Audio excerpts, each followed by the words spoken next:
Assalamualaikum warahmatullahi wabarakatuh.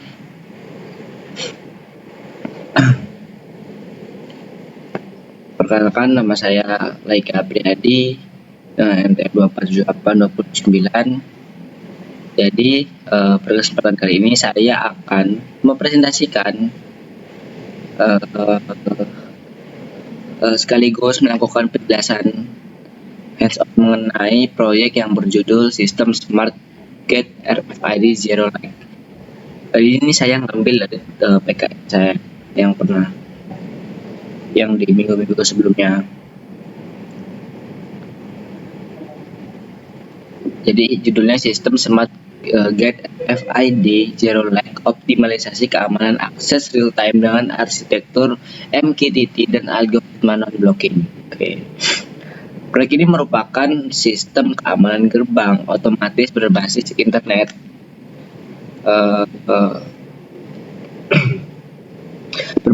berbasis Internet of Things.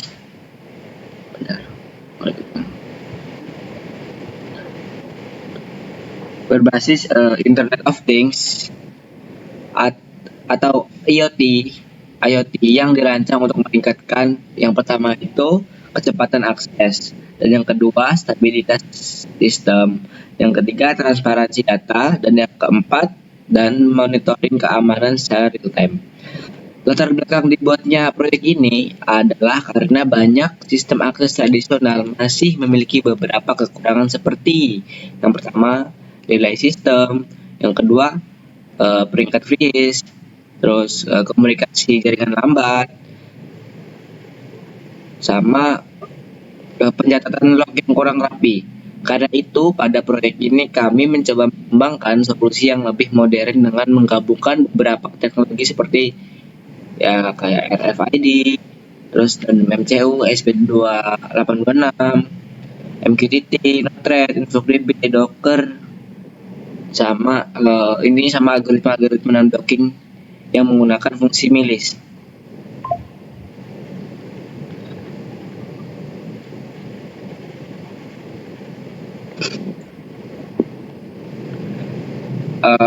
Kita langsung ke penjelasan materinya aja.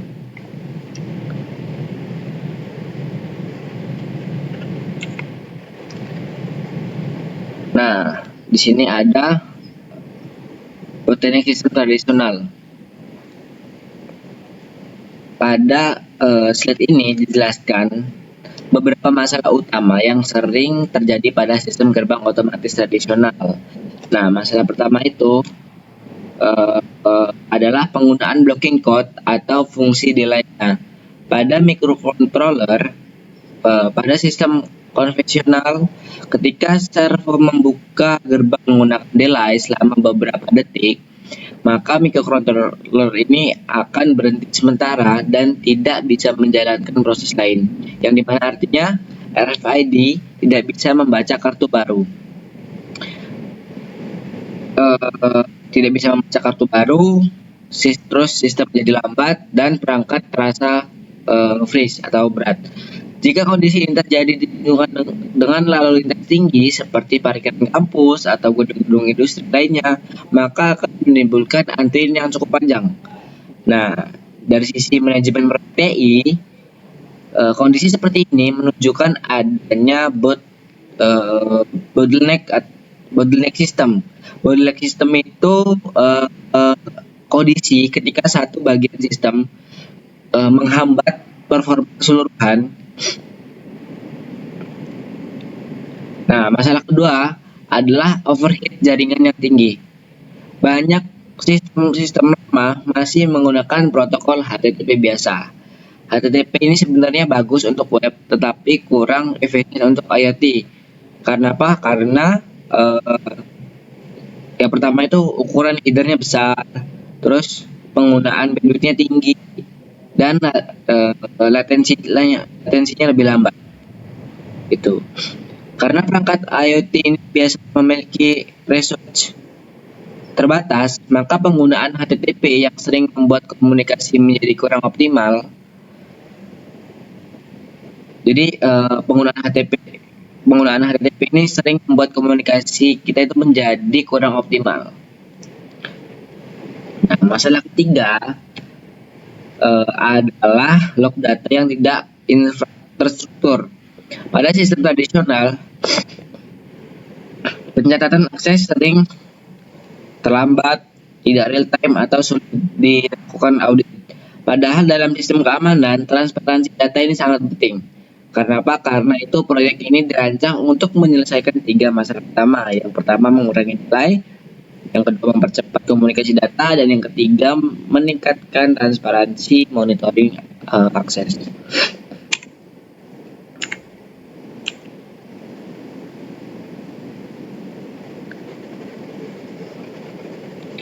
Nah, kita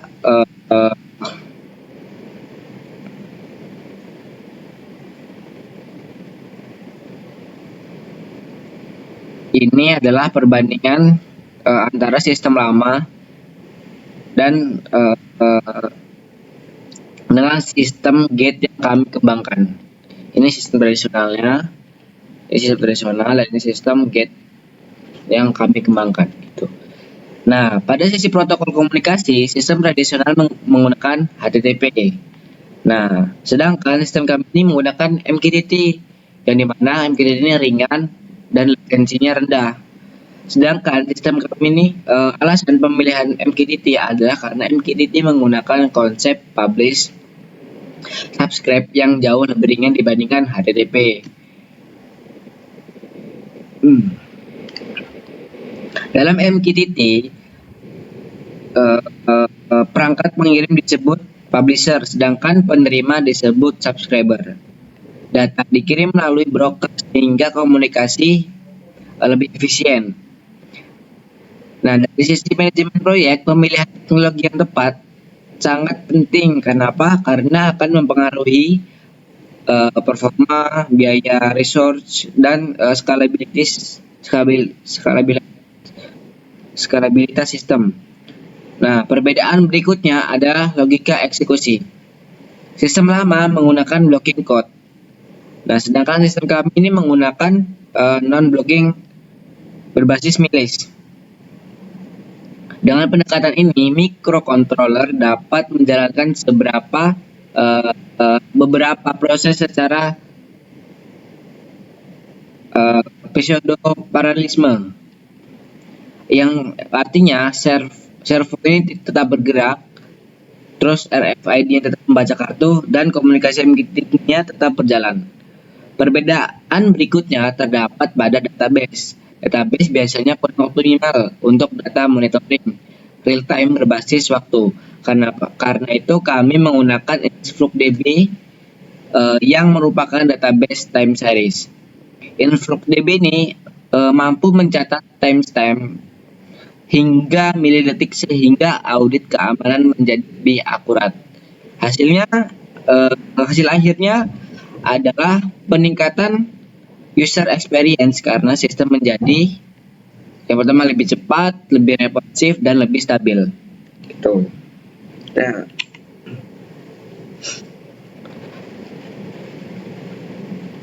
Nah, tujuan utama dari proyek Smart Gate RFID ini yaitu menciptakan audit transparan.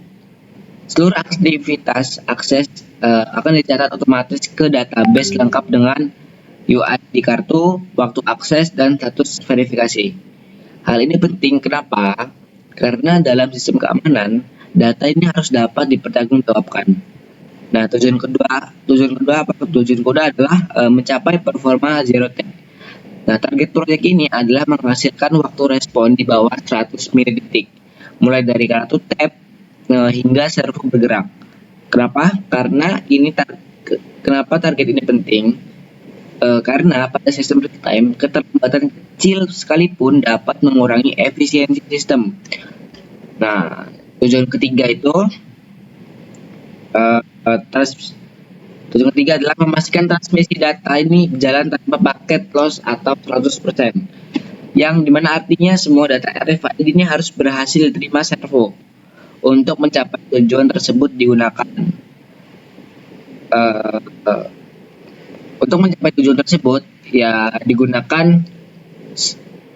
MQTT, Node-RED, InfluxDB, dan algoritma non-blocking. Selain aspek teknis, proyek ini juga menerapkan konsep manajemen proyek TI seperti perencanaan sistem, integrasi teknologi, pengujian, validasi, dan evaluasi performa. Metodologi proyek pendekatan eksperimental teknis. Nah, pada proyek ini, pendekatan eksperimental teknis, metodologi ini, proyek dibagi menjadi 4 tahapan utama. Tahapan pertama adalah persiapan. Pada tahap ini dilakukan, yang pertama itu analisis kebutuhan sistem, yang kedua studi literatur, yang ketiga pemilihan komponen, dan yang keempat desain arsitekturnya. Tahap kedua adalah manufaktur dan coding. Tahap ini meliputi coding itu perakitan hardware, integrasi sensor RFID, pemrograman M2-nya, dan implementasi algoritma non-blocking. Selanjutnya tahap ketiga itu integrasi back-end.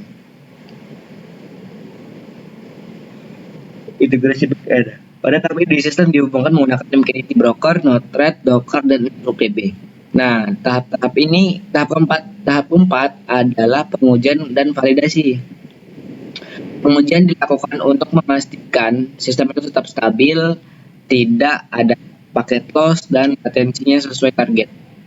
Dalam manajemen proyek TI, metodologi seperti ini penting. Kenapa? Karena membuat pengembangan sistem ini menjadi terstruktur, terukur, dan mudah dievaluasi.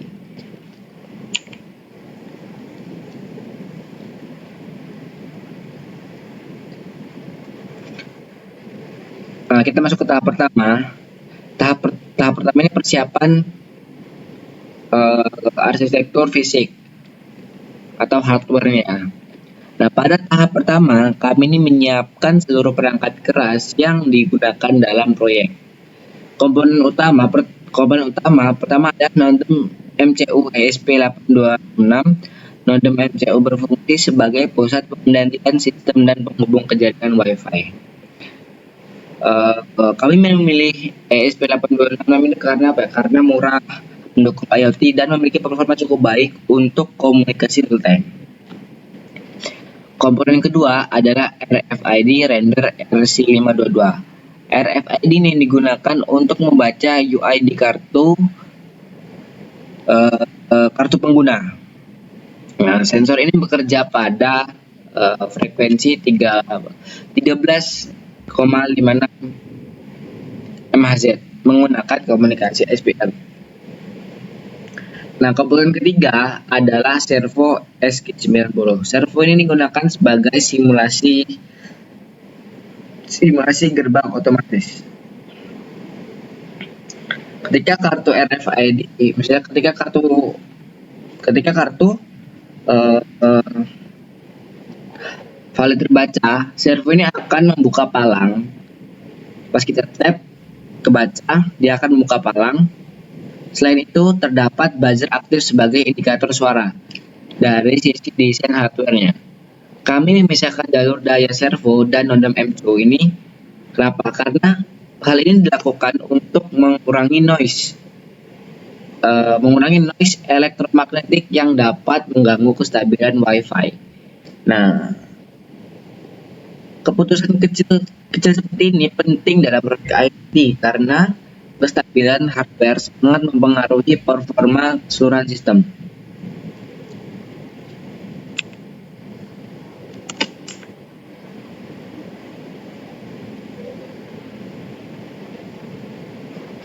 Kita masuk ke tahap kedua, algoritma non-blocking. Nah, di tahap kedua ini merupakan inti inovasi utama proyek kami, yaitu pada sistem biasa sering digunakan fungsi delay. Masalah dari delay ini adalah microcontroller ini berhenti sementara selama proses berlangsung. Contohnya, ketika server ini membuka gerbang selama 3 detik menggunakan delay, maka nodem M2 ini tidak bisa membaca kartu lain. Akibatnya, sistem akan freeze, respon lambat, dan antrian meningkat. Untuk mengatasi masalah tersebut, kami ini menggunakan algoritma non-blocking berbasis fungsi milis. Milis ini bekerja dengan menghitung waktu internal tanpa menghentikan proses utama. Dengan metode ini, SharePoint tetap bergerak, RFID tetap aktif, dan MQTT ini tetap mengirim data secara bersamaan. Konsep ini yang disebut pseudo paralelisme. Walaupun dalam MCU ini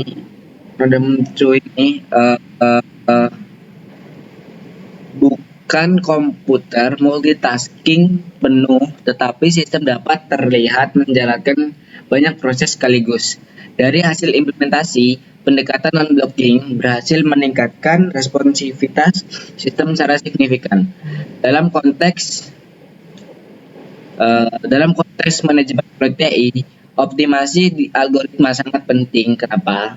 Karena efisiensi software ini akan mempengaruhi kualitas layanan, stabilitas, dan pengalaman pengguna.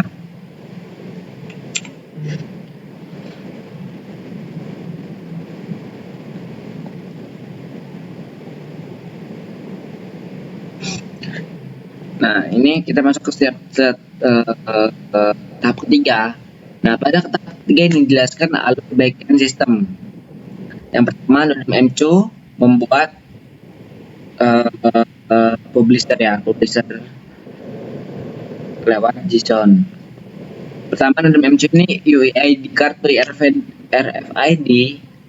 Dalam MCU ini membaca UID kartu RFID lalu mengubah data menjadi format JSON. Nah, data kemudian dikirim ke broker MQTT. Broker MQTT yang digunakan adalah Mosquitto. Fungsi broker adalah mengatur komunikasi publish subscribe antar perangkat. Keunggulan MQTT ini dibanding HTTP adalah lebih ringan, lebih cepat, dan lebih hemat bandwidth. Setelah data diterima, broker Node-RED ini memproses data tersebut. Nah, Node-RED ini digunakan sebagai logic engine karena mempermudah integrasi antar layanan. Node-RED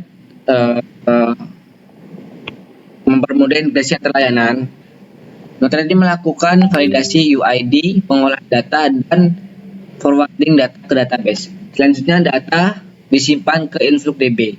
InfluxDB ini dipilih karena sangat cocok untuk monitoring real time berbasis timestamp. Setiap aktivitas akses tercatat hingga milidetik. Selain itu, sistem juga terhubung dengan Telegram bot. Nah, administrator akan menerima notifikasi otomatis ketika kartu digunakan dari sesi manajemen proyek. Nah, arsitektur modul ini seperti ini sangat baik karena apa? Karena mudah dikembangkan, mudah dipelihara, dan scalable.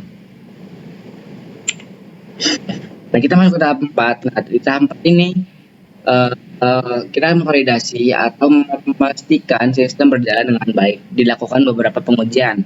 Nah, pengujian pertama itu adalah uji latensi atau round trip time.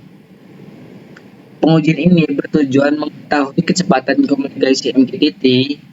Nah, kami ini mengukur waktu sejak detik dikirim hingga diterima kembali. Pengujian kedua adalah reliability test atau uji keandalan. Kami melakukan 50 kali percobaan tap kartu secara berulang. Tujuannya untuk memastikan tidak terjadi paket loss selama transmisi data. Pengujian ketiga adalah validasi fungsional atau konsistensi. Nah, setiap UID ini yang terbaca harus langsung muncul pada dashboard InfluxDB secara real time. Dalam manajemen proyek TI, tahap pengujian sangat penting. Kenapa? Karena sistem tidak cukup hanya berjalan, tetapi juga harus yang pertama stabil, yang kedua konsisten, dan yang terakhir dapat dipercaya. Nah, kita masuk ke analisis pembuktian zero lag. Pada kondisi optimal dengan jarak 1-2 cm, sistem ini menghasilkan latensi rata-rata sebesar 82,4 milidetik per second dengan tingkat keberhasilan 100%. Nah, hasil ini menunjukkan target zero lag berhasil dicapai. Pada pengujian batas jarak 3 cm,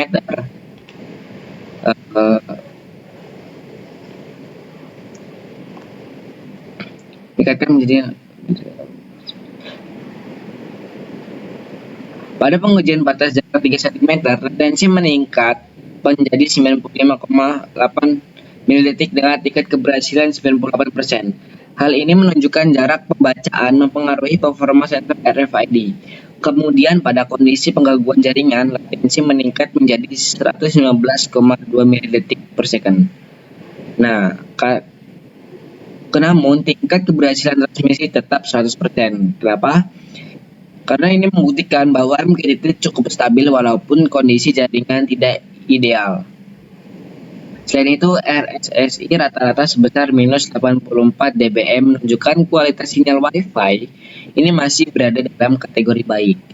Dari hasil ini dapat disimpulkan bahwa algoritma blok ini berhasil mengurangi delay, terus MQTT ini berhasil mengurangi overheat komunikasi, dan InfluxDB berhasil mencatat data secara real time.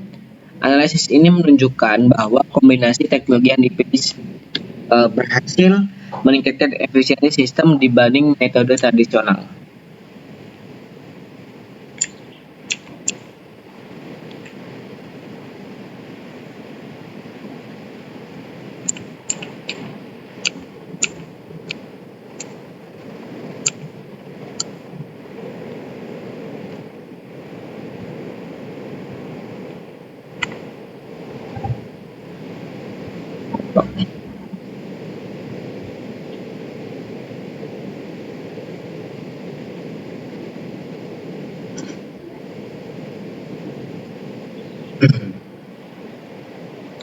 Dan kita masuk ke hasil implementasi akhir.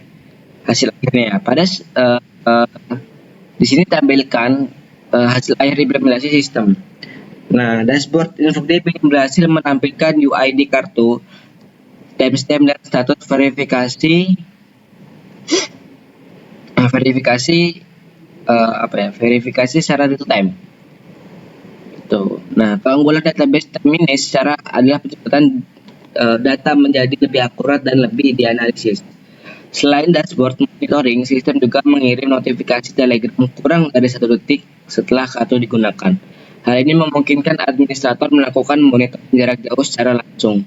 Dengan sistem ini, keamanan menjadi lebih transparan karena seluruh aktivitas tercatat otomatis. Dari sisi manajemen proyek TI, sistem monitoring seperti ini penting karena membantu evaluasi sistem, audit keamanan, dan pengambilan keputusan.